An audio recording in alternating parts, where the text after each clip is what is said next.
Me, Blue Hulk! Blue Hulk smash! Ah! Hey everyone, welcome to the Fantasy Fiends podcast. I'm Papa Smurf, and I'm here with Andy Peliquin, and we are honored today to have Robert Cano, and I'm pretty sure he was surprised to see that I've changed ethnicities to Smurf. What else are blue? Mermaids? Yeah, you've joined. You're auditioning to join the Blue Man group, like Yeah. Tobias Bluth. I look like a Smurf sperm. That's not awkward. And look at the chest hair. Like, look at that. Wait, am I still live? Yeah. It looks like waves in an ocean. Ooh, it feels good too. If you're watching this, it feels really good. And my hands are all blue because of it. Sorry, Robert. Take me off live. You're good. So before we start this podcast, there are a few changes. There will be 100% nudity in every video. No, I'm just kidding. We now are going to be posting, and I feel sorry for all the authors before that, but if you're interested in Robert Cano's book today, which is The Dark Archer, you can find it below in the description. We also really ask that you subscribe and like. It really helps us. This channel's taking off. We're super excited, and we'll do crazy shit like this. So yeah, that's my little update, and I'm sure Andy and I haven't even spoken for a week, so I'm feeling a little like, like when you haven't. Well, no, that's getting sexual. I don't know why I'm getting so sexual. Probably because my shirt's off.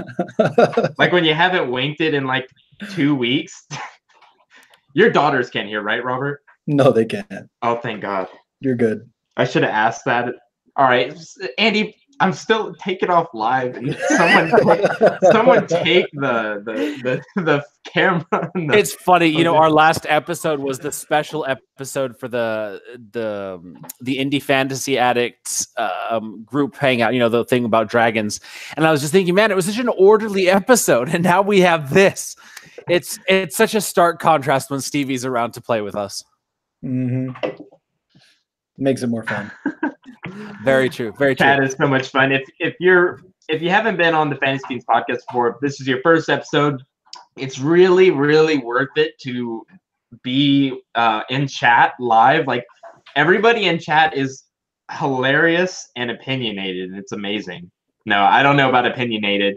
They're all beautiful people.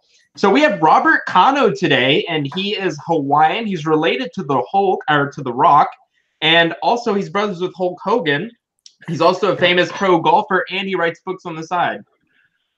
I don't think any of that's right. Robert, why don't you introduce yourself? Hi, everybody. My name is Robert Cano, as Stevie got the name right. And I am the author of The Suffering and The Dark Archer. I have been writing total for probably about 20 years. My background's varied from technical writing, quality procedures, quality systems, all sorts of stuff. And my first love, however, was poetry. And so that's kind of what got me started into the writing world. I find that there's a lot of really awesome technical elements within poetry that helps both with the technical writing side and with the creative writing side. And it's something that I've helped to kind of spread and teach, others about. So it's something that I enjoy. I have a question for you, Robert. Shoot. And so if you put a lot of work and passion into poetry, into a poem, and it's your first poem, is it bad poetry? Can there be bad poetry, like abstract painting? Is there bad abstract painting? I've always wondered that. I would say yes. Okay. And go ahead. The reason why I would say yes is from my perspective, right, as the artist who wants to grow and become more. I look back at my early poetry and I'm, disgusted, to say the least. But at the same time, I think we, as artists, right, we have to remember that our art is going to be, what's the word I'm looking for? It's going to be interpreted. It's going to be almost reclaimed by the perceiver, right? So whether it's a reader of our novels or a reader of our poetry or the individual who is staring at a Monet at the museum, these things are something that falls to the beholder, the individual looking at the piece. And so in that respect, anything can be good and anything can be bad.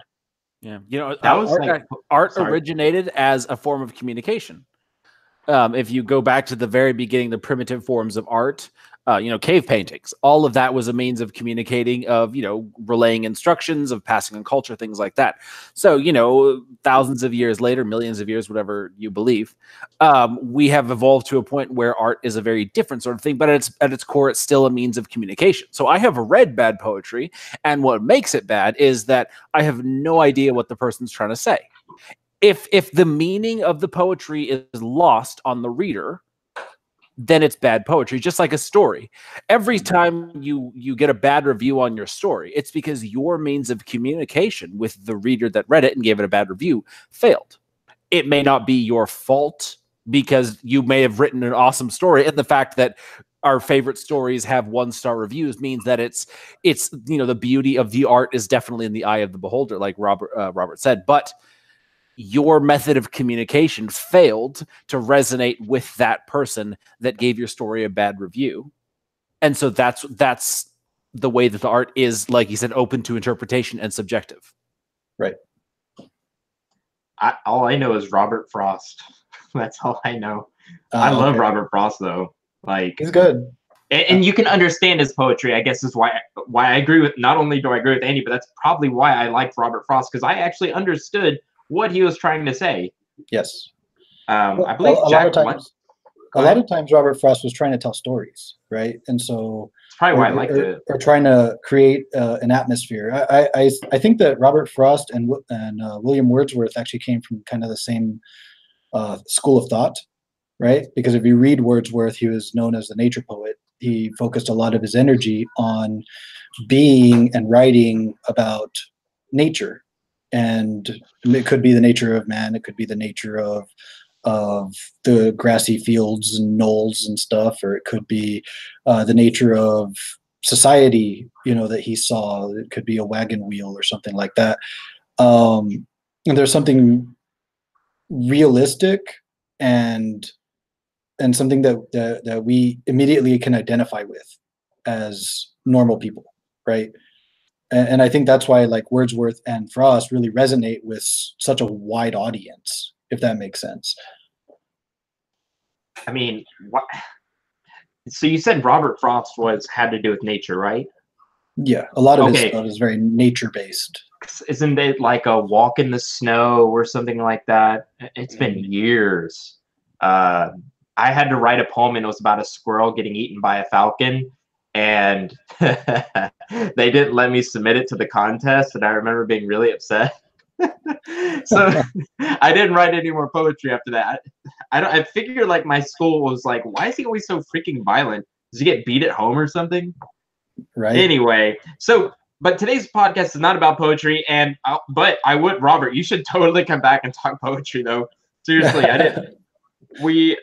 I haven't met somebody that knows so much about poetry, so that'd be an interesting podcast. And also, like, I've actually had poetry that I've written in my books, especially for the Bizarre Blade series. There's songs and a poem in it. Mm-hmm. So, I mean, now that I'm talking to you, I'm kind of self-conscious about it. But so, Robert, we start the podcast every week with us taking our shirts off and painting ourselves a different color. Mm-hmm. But also, something cool that happened to us this week or last week, or something cool in general. We never give anybody warning, and it's not because we're mean, but because we forget. And Andy doesn't care about our guests. Man, I am, like, freaking cold. My nipples could cut cheese right now, for real, guys. Like, it keeps touching the desk, and it's, like, sensitive, and I'm a little turned on. No. All right, so something cool. Something cool that happened to you this week. Andy, you can go. I can go. I got something.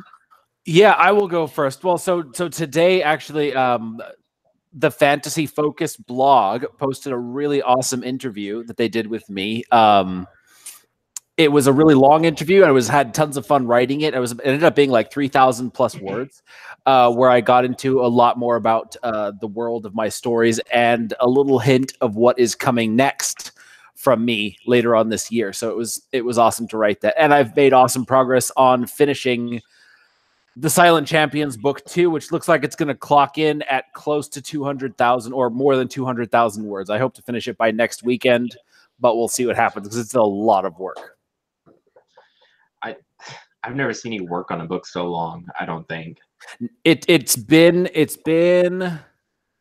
at least a year since it's taken me more than a month or so to write a book. Wow. Yeah. I have barely been doing any writing at all because of all the setbacks with the editor and the cover artist. I mean, like, there's hardly any point. And so what I'm doing is I'm going back and I'm kind of doing the perfection paralysis thing, just making sure it's all good and learning my craft, going over everything slowly. And so it's just like an investment in the marathon. It's an investment in my future. But is that it for you, Andy, for your cool thing? That was it. Okay, so for me, the cool thing besides me being blue now would be I did find a cover artist, and I got my second draft today of the cover, and it is freaking cool. It's not saying that the first cover was particularly happy, but this one's certainly a little bit darker, and it shows, I mean, I took a lot of Andy's advice and some of Jonathan's as well, actually both of theirs, and I crafted this thing where the main focus is the blade. It's on fire, and there's this big-ass, mean-looking T-Rex right behind them, and it's really cool. The only problem now is the guy made it like a 45-year-old Viking male, and I'm like, no. My hero's like 20, and he's a social outcast, and he's weak. So he has to change the Viking, so that's actually really good news. And I did start a clothing company with my brother, which I'm really excited about. And it's for gamers, geeks, stuff like that. It's all custom illustrated by him, hand-drawn and custom digitally illustrated. And it takes about 2 to 3 weeks to do each illustration. So if you're interested in that, I'll type it in chat and then put a description in the box just if you want to see it. It's called Crazy Kaiju. That's KrazyKaiju.com. And it's our little thing to put all our geeky, because he's an artist and we wanted to find an outlet for that. So that's really exciting news. It's because I have businesses with my father, but now I have one with my brother, and it's super exciting for me. That's awesome. So, yes, I've been incredibly busy. In fact, I feel like I created a. Oh, never mind. It has nothing to do with fantasy. See, I'm learning. No tangents today.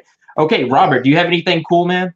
Man, I was listening to you with your business with your brother, and I'm like, man, if I had a business with my brothers, it'd be engineering based and research and development. But yeah, actually, I do. So is that what you do? Are you an engineer? No. Well, I was sort of in the military. Okay. My job entailed a lot of engineering and physics disciplines, so it was a lot of fun. I enjoyed it, but I am still glad to be out of the Air Force. So, yeah. Well, thank you for your service. Well, thank you very much. Very welcome. Yeah, I mean, I do miss the guys. I do miss the job. I just don't miss the military.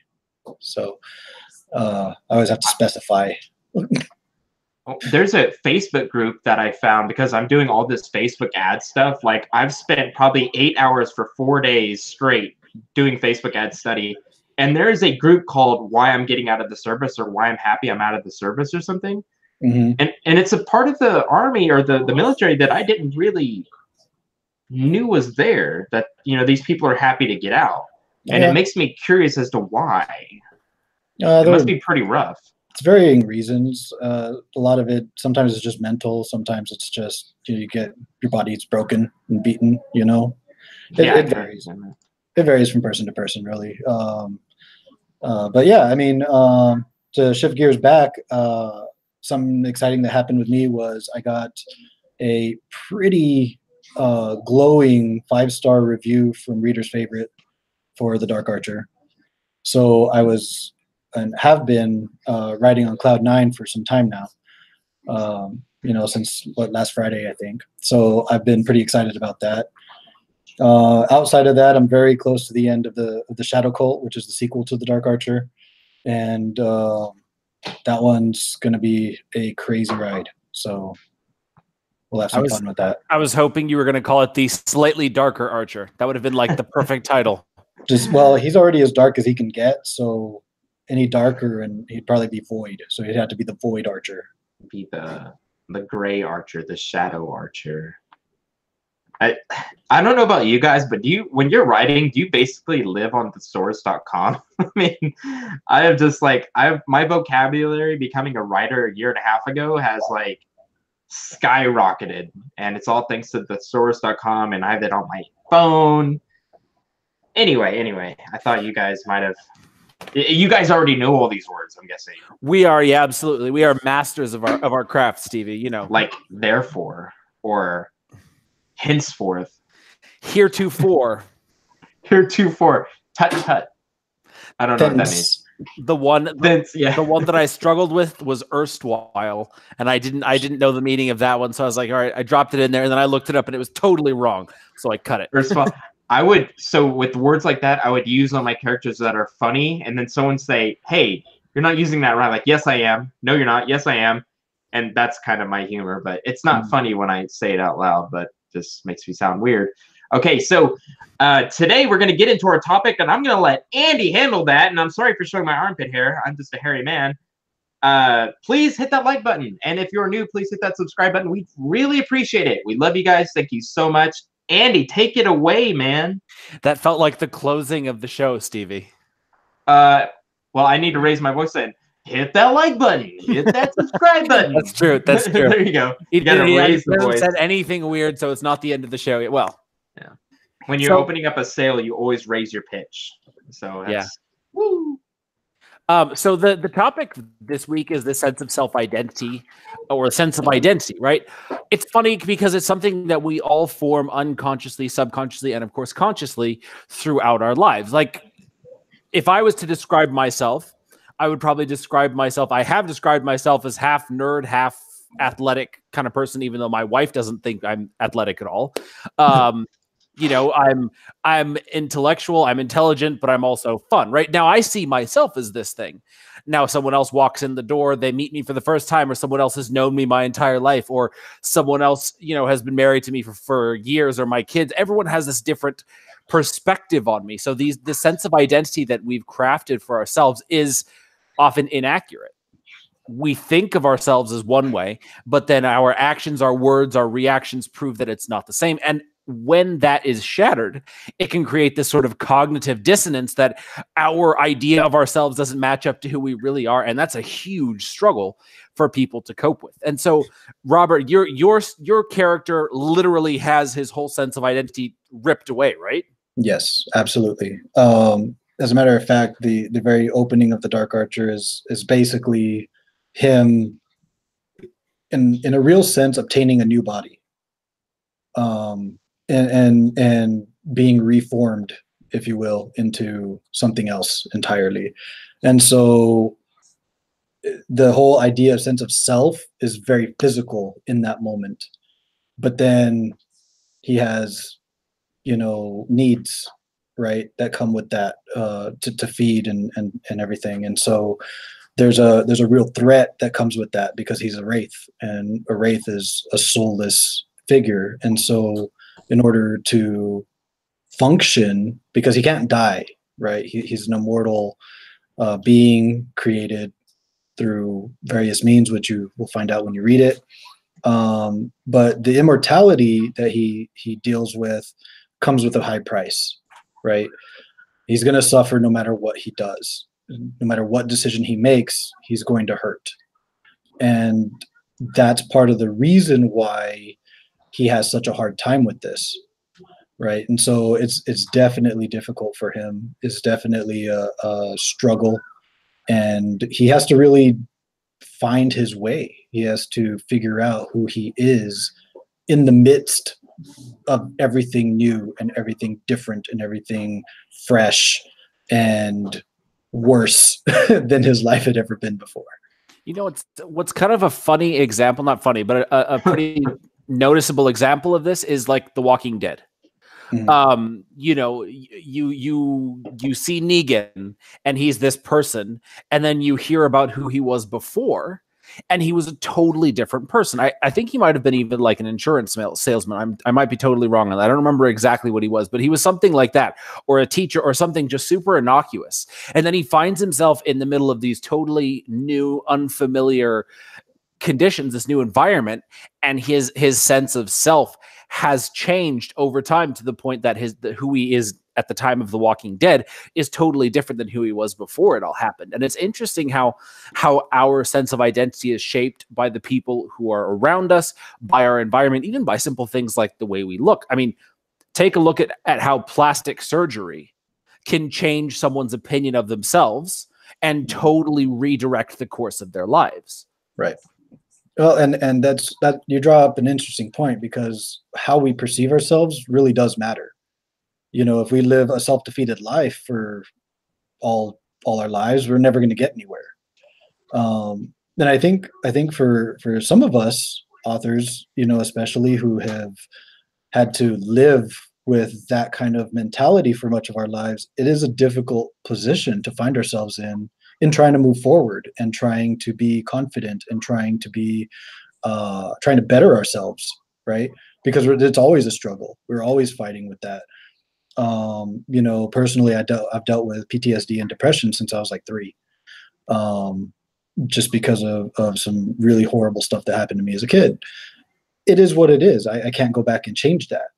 But what I can do now is focus on bettering myself and making sure that those sins aren't repeated later on down the road, as much as you know, within my power, of course. Yeah, for sure.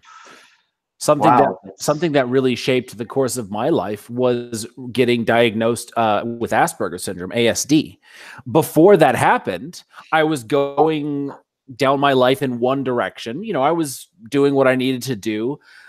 And then as soon as I got this diagnosis, it sort of led me on a whole different path to where I am now. Had I not gotten that diagnosis, had I not discovered this part of myself, I can honestly say I wouldn't be where I am today, because that was sort of a huge turning point, not only in my life personally, but in my author career. I changed my approach to writing, to understanding characters and stories in the world and all of that. That totally shaped who I am now. And it's my sense of identity is built to an extent around that and how I see the world, because of my understanding of myself as someone with Asperger's syndrome. Right. Exactly. And because you're able to shift your mindset, you're able to focus on your strengths and then build on them. And that's, I think, probably not just one of the hardest things to do, but one of those things that really provides most growth. For me, I tell people that it was a journey to the self, right? I had to figure out who I was as an adult, and as somebody who had this horrible past, and as somebody who didn't want that past to shadow me all of my life, right? So now I don't use it as a means of anything except as, you know, for people to understand where I come from, but also as a method to help others, right? To show people that you don't have to be stuck where you are. You can shift your sense of self into something that is much more worthwhile, not just to others, but to yourself. Yeah. You know, and for me personally, I had to shift within in order to see the external, if that makes sense. Yeah, definitely. So, you know, I learned who I was so that I could better help others, and I could shift my attention outward, right? And it's very Zen, it's very Buddha, right? And it's something that to me is a beautiful notion, a beautiful philosophy. I think that it's something that everybody should do, but it's also not for the faint of heart. Yeah, I'm willing to bet that to a certain extent it shapes pretty much every decision that you make now.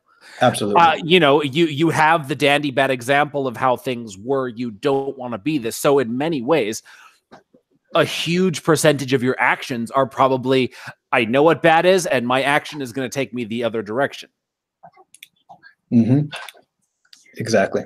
So everything that happens to us, good and bad, shapes us, shapes the sense of identity, who we are, who we want to be, who we think we have the potential to be. And this is where it kind of wanders over into your realm, Stevie, where like he was talking about causing the shift, this projecting, this visualization of who you want to be, who you think you are. In a way, it's what makes you who you are. You know, I have this idea of myself. So as long as I keep acting and thinking and talking and reacting according to the sense of self-image, I will continue to perpetuate this idea of myself. Yeah. Now, let's say you want to change it.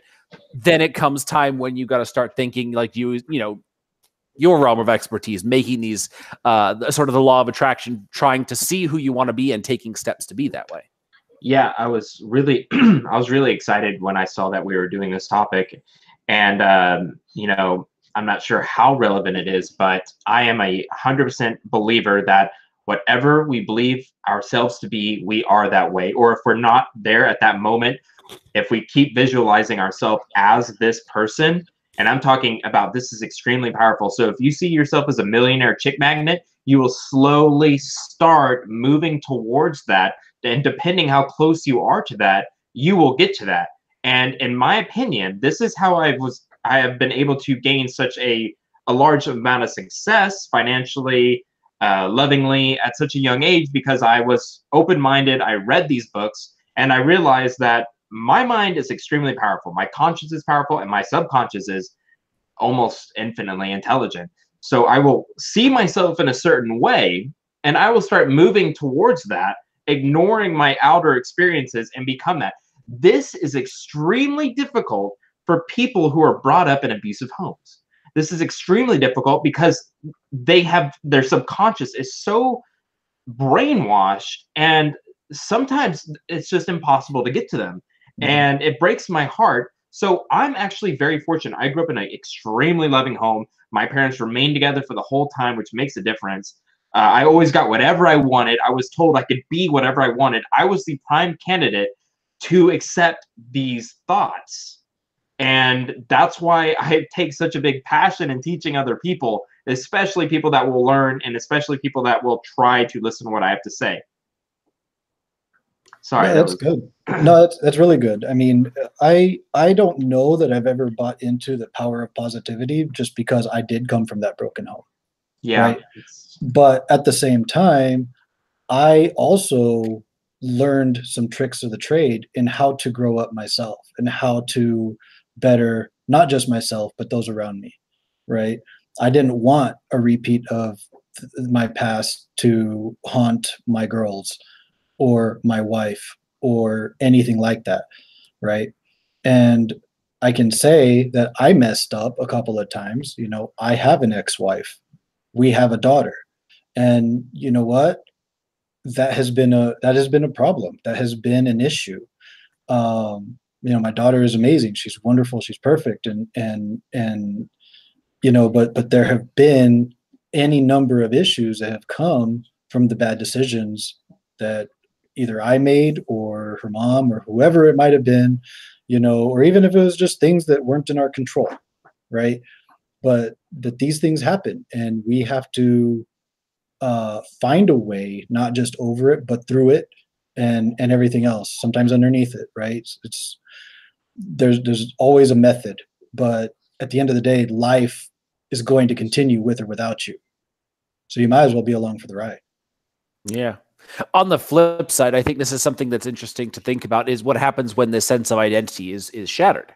Right. You know, if or like, this is, I think, one of the biggest things that, let's say, an athlete who loses a limb, or, you know, has a debilitating injury, or someone in the military who loses a limb in combat, or things like that, where you have this idea of yourself, and all of a sudden something happens to take it away, to shatter it. And this is what sends people reeling, you know, the spiral. They can, you know, suffer from depression. They can suffer from all kinds of stuff, to where some people never actually recover from it. So this is why it's such a fragile identity, because it's not built on anything more than our thoughts and beliefs. And so when something breaks it, it takes a lot of work to sort of rebuild, to reform who you are.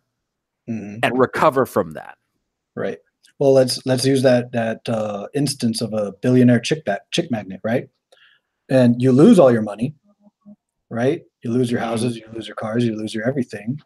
And let's say you got in an accident because you made a bad decision, and you're in jail for a DUI, and you lost a limb in the process, right? You're Yes. no longer the person that you thought you were.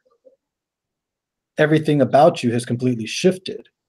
Now, it doesn't have to remain that way, but in that moment, you are definitely no longer the person you thought you were. And you have to come to grips with that, come to that realization, and then move forward again, trying to figure out who you are once more. And that is where I like to place my characters, because I like to break them, right? I like to have fun with my readers, and so I get real evil about that. But Awesome. yeah, I will put my characters into positions where they are without a choice. Actually, they can make all the decisions in the world, but at the end of the day, what happens to them ends up being completely without choice. They are stuck. So does this happen to your main character? Yeah, yeah. Actually, everything that happens to him, as far as what turns him into a wraith, is completely without his choice. He had no choice in the matter. So it's in a way super sad. Really? Yeah, yeah. Poor guy. I love him so much, which is why I had to break him so much. And does he ever get back on track though? Well, that's the thing with him is he's very much an honorable man, and so much so that it's almost a fault.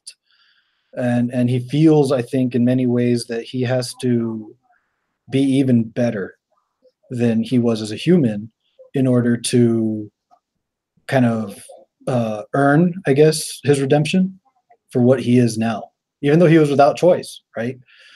In the world, like our world, you read any of the lore of Scotland or Ireland when it comes to wraiths, and they were feared, right? And so my world echoes that these wraiths, they feed on life, they feed on souls, and so all of the life of that world is very much afraid of these creatures, and he is no exception. And so he has to deal with that fear and loathing and hate.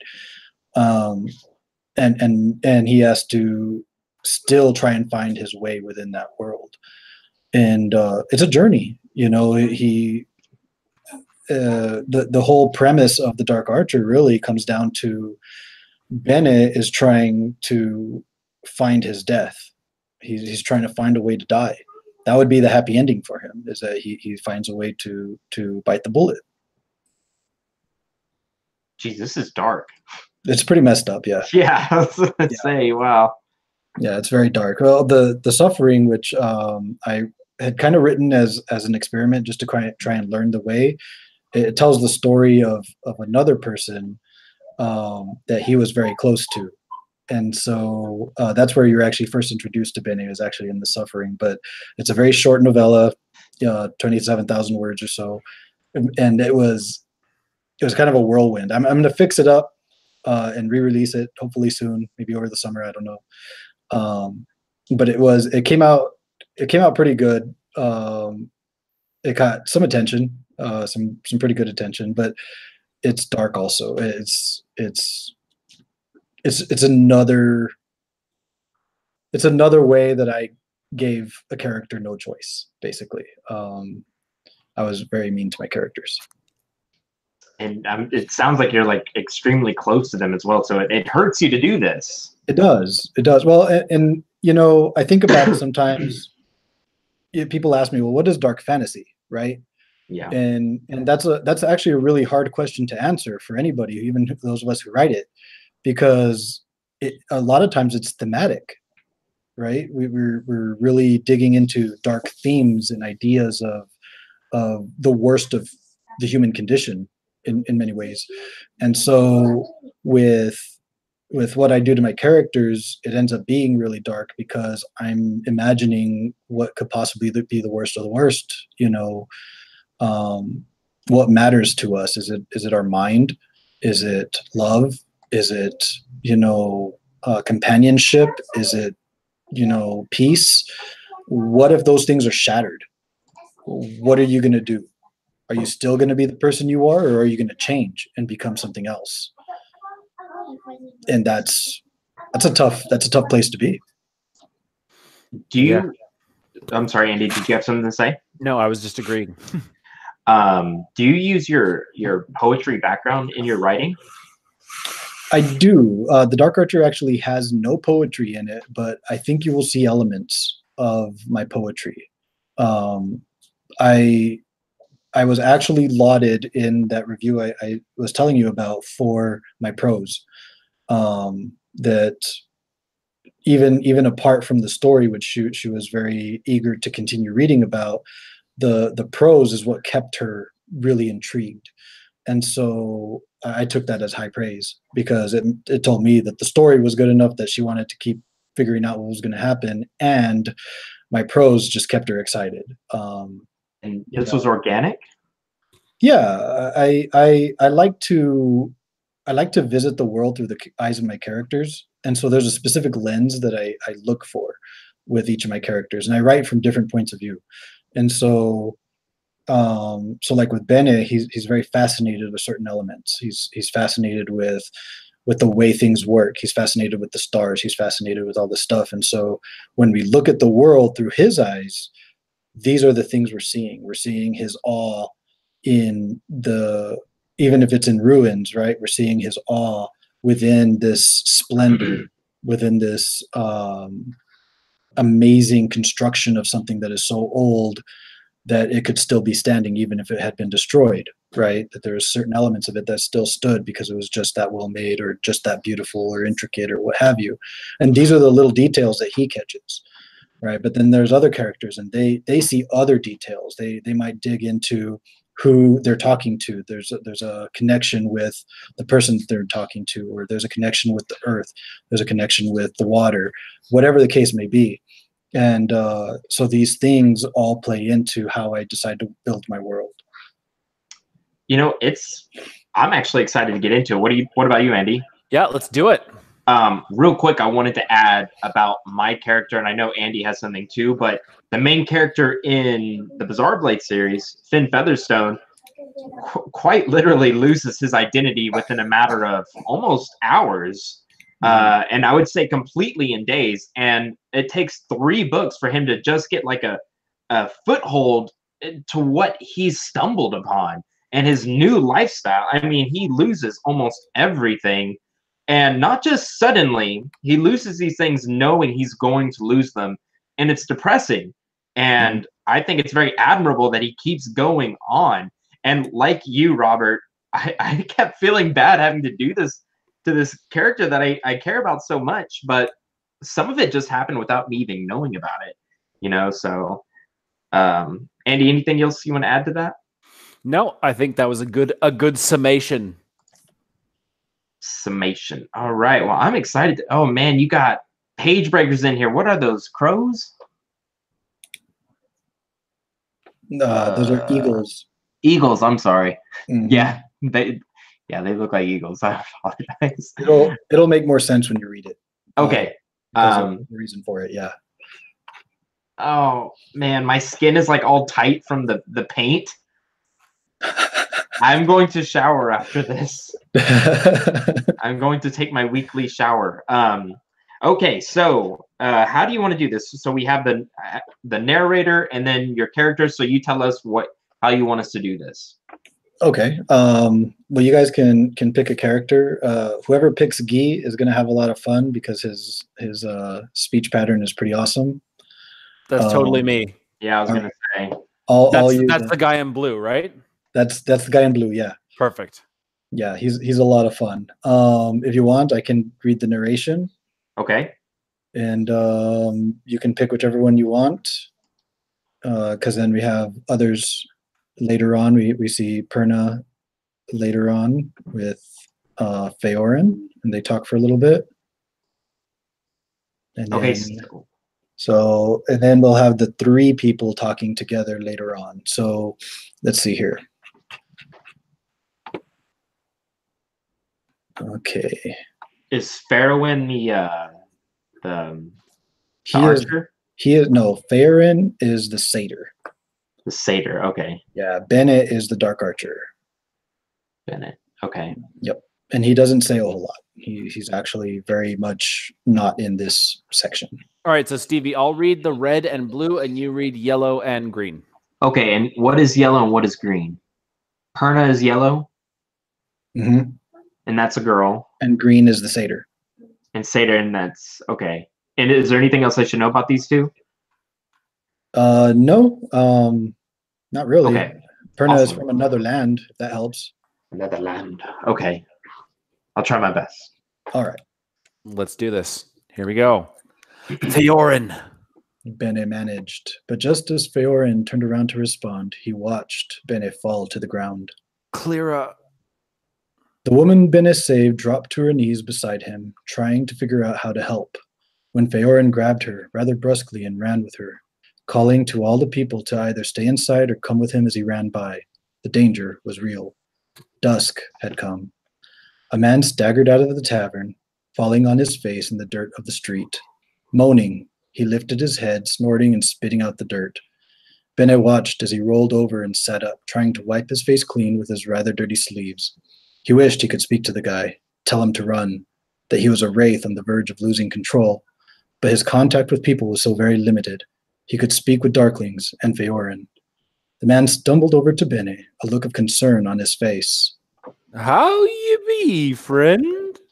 My eyes be failing me, but you look like you're a black cloud ready to rise. Bene was losing the fight. Just as the man knelt down to touch his shoulder, Bene could feel the thick binding sewn through his lips unravel. He had lost. His body lurched upwards and he feared carrying another suffering upon his shoulders. But Devani's attack severely weakened him, for he took the full brunt of the magical onslaught, absorbing it all so the woman being attacked would not be killed. But Bene refused to give in, continuing to grapple with his nature. Someone had to help, but Feorin knew better. Friend, you all right?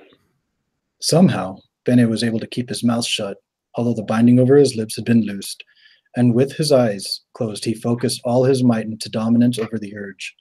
The pain was excruciating. His body shook in response. He wanted to scream out. He wanted to run and hide. But any movement beyond his tensed self would only result in everything he hated about himself. Friend? There was a hand on his back, but Bene kept himself from reacting, keeping his eyes clenched tight. Kneeling there, he was as small as he could possibly be, nothing else in the world but him, no one to feed off of. And slowly his mind drifted off into time and space. He felt the distant yet familiar sting of the cord being replaced within his lips. He stood up, battling to maintain control over himself, the pain feeling like it was intensified 1,000 times in the motion, as though 1,000 knives set on fire using a long, burning oil were shoved into his body all at once. Repeatedly, the searing agony coupled with the feeling of flesh laid open over a dragon's breath without the hope of cauterization. Gods be merciful. Perna gasped as she watched in horror as Guy was only partially seen behind the black smoke rising and falling in intervals. Guy, in his drunken stupor, was trying to be helpful to the man but was unable to get any reply, becoming agitated in the process. Perna wanted to go to him, to pull him from whatever danger the satyr had saved her from, but the concerned look on the satyr's face was not one to be trifled with. The strange dark vapor emanating from the entity continued its rise, high into the sky, and Perna attempted to use her mastery over air to bring Guy to them. But for the first time since learning the power, she found herself without any control, her ability noticeably weakened from whatever her attacker had done to her. The gods cared nothing for the follies of mortals. Was all the satyr could manage as he looked on with a helpless look scrawled across his face. He swallowed hard, and if she was not mistaken, he was going to try something stupid. She reached out and grabbed his arm. I want Guy safe as well, but he is not your responsibility. Perna looked over at her friend. He is mine. And with that, she stood up. No, stay, the satyr replied. I know the Darkling. He is a good wraith, I guess. The thought felt foreign to him as he said it, for he had only ever seen Bene as a good man. I might be able to save your friend, but not as long as Bene continues to fight it. I'm running out of time. Sit here. I'll return as soon as I can. Perna watched helplessly as the satyr left, confused and bereft of hope in the situation. She had a vantage point, but lost the satyr near one of the buildings as the smoke began to spread, the darkness beginning to envelop the rest of the street, spreading both outward and upward. She could no longer see Guy. Perna's heart jumped into her throat with the thought of losing Guy, or anyone else. She had been able to avoid killing and was keen on keeping it that way, but the world began to seem too cruel for kindness. She sat there, each brief moment a lifetime of anticipation and horror and wonder. Doubt cascaded through her mind, drowning out the hope the longer it took for the satyr to return with her friend. So much so that she started thinking the worst, that the darkness had taken them both. Theorin could barely see. The darkness now covered the majority of the little town. A wind swirled into a vortex of smoke in the dusky hues of the late evening, a vortex created solely by Bennett, who now stood in its epicenter. The drunken man was still there, flailing about while trying to gain some semblance of stability. But from what Theorin could see, the man was so drunk he had no clue as to what was going on around him. It was entirely possible the wind held the man up. Each step toward the man reminded Theorin of his days on the front, where every step was fought for, paid with the blood of the fallen. Not today. No one would fall, and he would help his friend keep his conscience as clear as possible while saving another from a possible death. Just as he had neared the man within a comfortable distance, Theorin leaped. Once he hit the air, he felt the air pushing him, and he grabbed the drunkard as he was carried through the air, securing the man in the same motion, then ducking and rolling, cautious to keep the man in control. Theorin finished his roll, and without slowing, he found his feet and bolted out of the twisting winds as quickly as he could. A quick glance back, and most of the town lay invisible, cloaked from view between the darkness of Bene and the dusk becoming night. There was no way to determine how long he had been in there. It felt like only mere moments, but as he ran around the last remaining building free of Bene's influence, he got the sinking feeling time within the vortex was affected somehow. Hey, I be flying, came the slurred speech of the man still held fast under Theorin's arm, and the satyr chuckled at the prospect. Yeah. Theorin yelled back as he continued to run to the far outskirts before making his way back toward the girl he had left. You are flying all right, friend? Shite. And they all said I'd be an idiot for thinking I fly. Just listening to the man was comical. Just relax, sir. I'll get you to safety. Whether ye be flying, I be flying. Don't much know about whither we be going, but I be right beside you. The drunk man half chuckled to himself, and Theorin felt it in the reflex of the man's body. Then he continued. Hey, where we be flying us to? Someplace safe.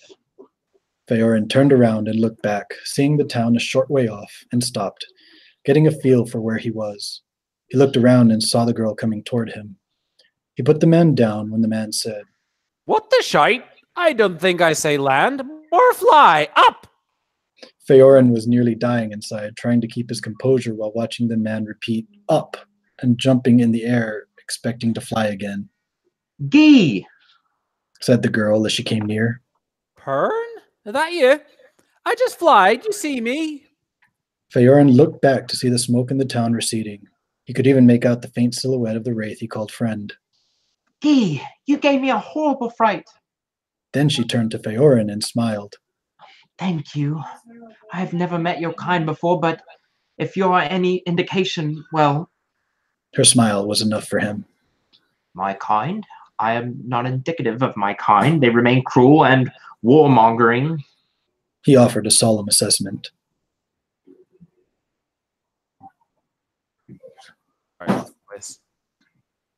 Pern! Yes, Guy? I be so damn drunk, me feet barely be keeping beneath me. Guy laughed. Hell, me vision be blurred as shite too, ha! Theorin watched as the man leaned over to catch the man from falling over and placed his arm over her shoulder. Yeah, your face is dirty too, Guy. Been kissing the dirt. Hey now, who I be kissing is me business. The guy was clearly in a drunken stupor. The companions walked a short distance toward a boulder where the girl gingerly sat Guy with his back to the rock. Theorin watched them quietly. Hey, Satyr, come join us. Tell me the name of our rescuer. My name is Farrowin, former soldier, as all satyrs are born into. Under threat of death, I have been exiled from my homeland. You called the man who saved me Bene. Theorin nodded in return as he approached them. He looked down at Guy, who was passed out and snoring off to his side, drool already running down his cheek and into the grass. What is he? Came the follow-up question. He is a darkling, a wraith. Does that not mean soulless? Yes. Theorin found the young woman easy to speak with. She had a charm about her, a means of putting fears at ease. Bene here is unique. He fights against his nature as a darkling, for he was a man of utmost honor, but he was forced into the life he now has. What happened? Best I can tell, betrayal. But the man he lives on. He simply has to remember that sometimes. The smoke had completely dissipated, and the night was nearly complete. Where did he go? The woman asked, a look of concern on her face as she began to scan every inch of surrounding environment she could. Worry not. He is probably seeking something upon which he can feed. The plan was to stay here the night. First thing in the morning, I need to buy some supplies so we can continue. Oh? To where be you headed? We seek the edge of the world. Bene wishes to seek his soul and be reunited, that he might find peace and release from the suffering he endures. He may even seek death. Theorin dropped his head as he thought about the prospect. Bene was a new friend, but somehow the satyr had come to admire and respect the wraith, trusting Bene even with his life. No, you seek the feretory of souls. That was feretory. Feretory. Yup. That was some good drunk dialogue right there. I mean, that's probably the best I've seen in a long time. Thank you. And Andy, you just really brought that to life. Thank you. Yeah. I was surprised. I didn't know he was drunk until God, this shit's all over my face and my eyebrows. Oh God, I gotta go shower. Man, Robert, that was awesome, man. Thanks. Great job. I loved it. So he's like completely different when he's not drunk. Yeah. He's actually quite protective of Perna. They have a very unique relationship. Nothing like romance or anything like that, but just really good friends. And he feels especially protective of her for some unknown reason. So, do we ever find out? Yeah, you get some guesses in there, some nods, if you will, as to why. Yeah, I never give anything away. You never give anything away ever? No. Not one thing? No, even in the book, I don't really give it away. You have to kind of have to glean from the information I'm feeding you as to why he might be protective of her. Ah, it's smart fantasy, you know what I'm saying? So Andy, is there anything else you want to talk about before we end this podcast? That is all for tonight. Awesome. No more updates?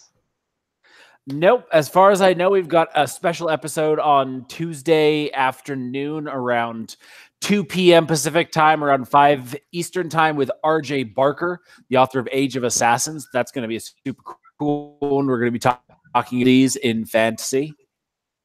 That's all I got. Be a lot of fun. Awesome. And Robert, where can people find you? You can find me pretty much anywhere. Twitter, Instagram at Shadowy Embrace. You can find me on my blog at shadowyembrace.com or Facebook. I'm pretty much all over Facebook as far as that goes. My books you can purchase from Barnes & Noble, Amazon, our right side shop. So head on over and check it out. It's good stuff. Awesome. And that link is below if you would like to check out Robert Cano's The Dark Archer, right? The Dark Archer, am I saying that right? The Dark Archer, yes. Okay, I keep wanting to say The Dark Assassin, which is my book, right? Wait, Andy, is that my book? Hold on. The Dark Assassin is, yes. Yeah. Dark Blade Assassin is mine. Stevie, Get it It's, right. okay, we have the Dark Archer, the Dark Assassin, and the Dark Blade Assassin. Okay, come on. You see where I'm going with this. It's hard. Okay. All right. Well, that's it for me too, guys. Thank you so much for watching the Fantasy Fiends podcast. Please like if you haven't already. We really appreciate it. If you're new here, please consider hitting that subscribe button for more zany, intelligent talks with Andy and I with awesome authors like Robert Cano. Hey, thanks a lot, man, for being on the air with us. Thanks for having me, guys. It was fun. Yeah, it was awesome. And all right, so that is it. Again, like Andy said, we will be on the air Tuesday with RJ Barker. Don't miss that. And I will be clothed and let's say tan. Let's say tan. Yeah, I'm tan. So that's it. Thank you for watching the Fantasy Fiends podcast. We love you all. Have a good night. Armpit.